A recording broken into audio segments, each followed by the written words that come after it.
decision of the Office of Open Records on this one is, on any of them really, is not all that surprising.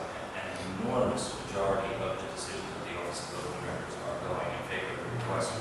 In fact, almost every single decision is in favor of the requester. So we really need to obtain court guidance on a lot of provisions in the law, and that's what everyone is waiting for.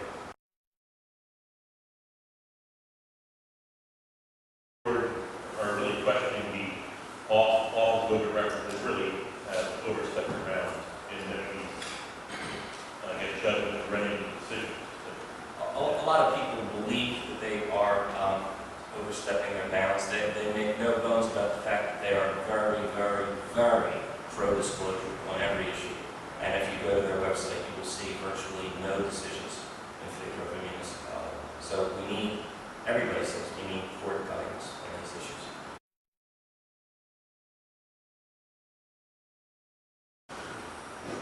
Jim, I'm Worcester. To correct Mr. Garrity on the right to know stuff, there have been multiple denials, Jim. I mean, you should go to the website and check them out. It's not a blanket approval. I mean, there have been multiple denials of requests from members of the public. And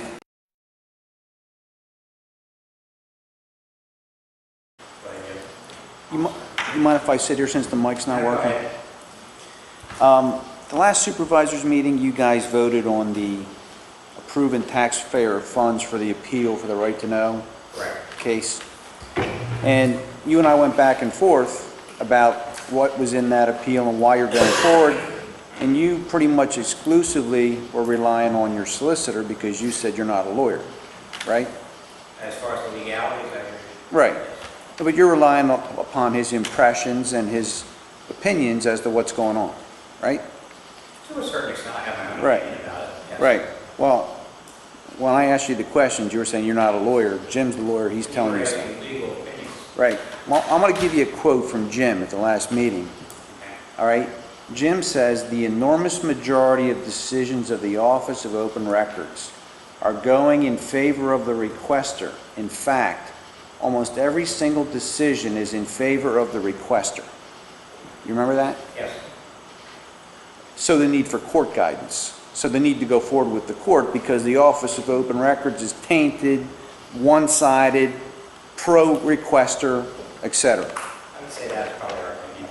Yes. Okay, so what I did was, I went to the final determination site to count, manually count how many were granted, denied, etc. Now, where did Jim get his figures when he gave us that little dissertation about almost every single decision is in favor of the requester? Where did he get that info? Do we know? Because when I went and counted them, 96 were granted through July, 163 were denied, and 56 were partially denied. The question becomes is, So let me is it in the law or is it in the regular? Art, these are the appeals. Jim is saying this is Jim's words, almost every single decision is in favor of the requester. So you're disagreeing with what you Well, said. I'm just reading what he said, and I'm giving you what I got, which is 96 came down in favor of the requester, 163 came down against the requester, and 56 came down partially against the requester. Okay. So there's a discrepancy between what Jim's saying and what the actual facts are. And your decision was based upon what Jim told you, which was the Office of Open Records is a one-sided, biased organization who is pro-requester, and these numbers would say Jim is wrong. Okay. So I feel you guys were misled by Mr. Garrity, and I'd like to know where he got his figures to tell you guys what he told you. Can you ask him? Well, why don't we talk to him afterwards? Yeah, I'd appreciate an answer.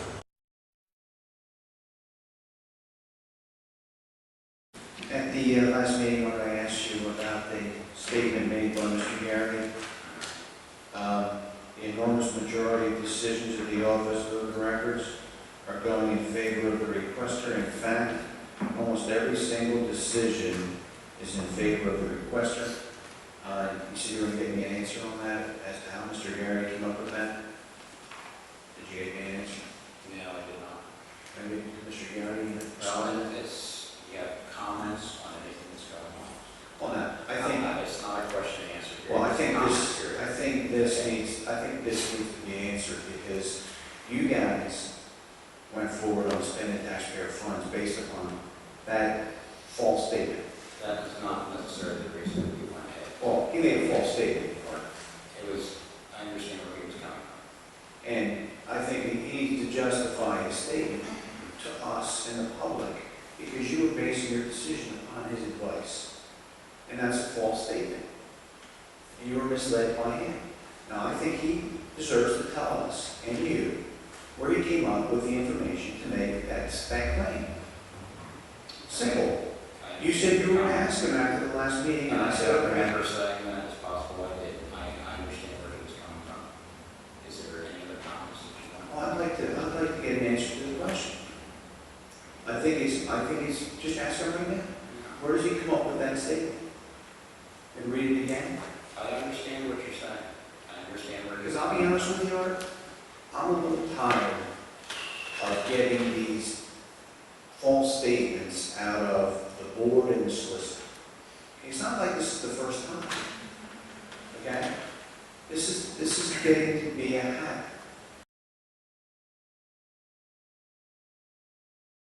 There were a number of articles being written, memos being written, in publications like the one you just referenced, Steve, and in school board publications and other publications, talking about the new open records law, and noting that a lot of the decisions were going in favor of the requester. There were not, to the best of my knowledge, any articles that I saw, and again, this is what I remember from some time ago, any articles that I saw that talked about requests being denied and why.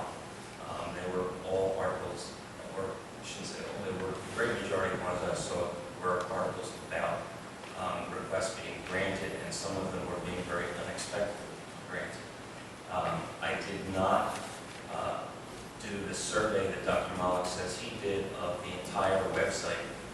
I've only been on that website once. It is gigantic if anyone's ever seen it.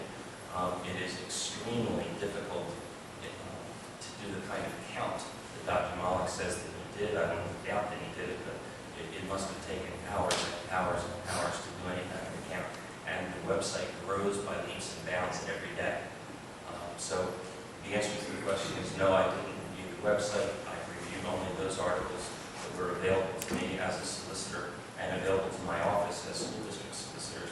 And they indicated to me that a large number of the decisions were going in favor of the requester, and the articles were expressing some surprise at the extent to which they were going in favor of the requester.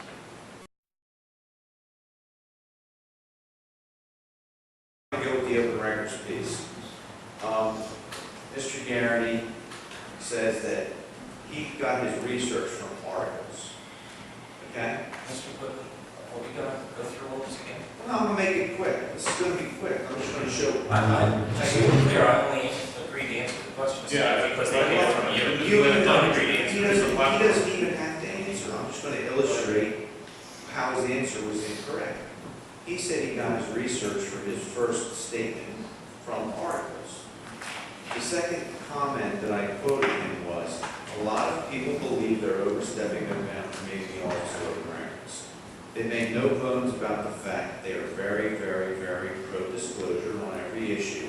And if you go to their website, Jim, looks like you went to their website too. If you go to their website, you'll see virtually no decisions in favor of the municipality. So it looks like you went to their website too, Jim. Somebody did not answer. Okay, well, what I'm illustrating is we're not getting a totally honest answer, I think.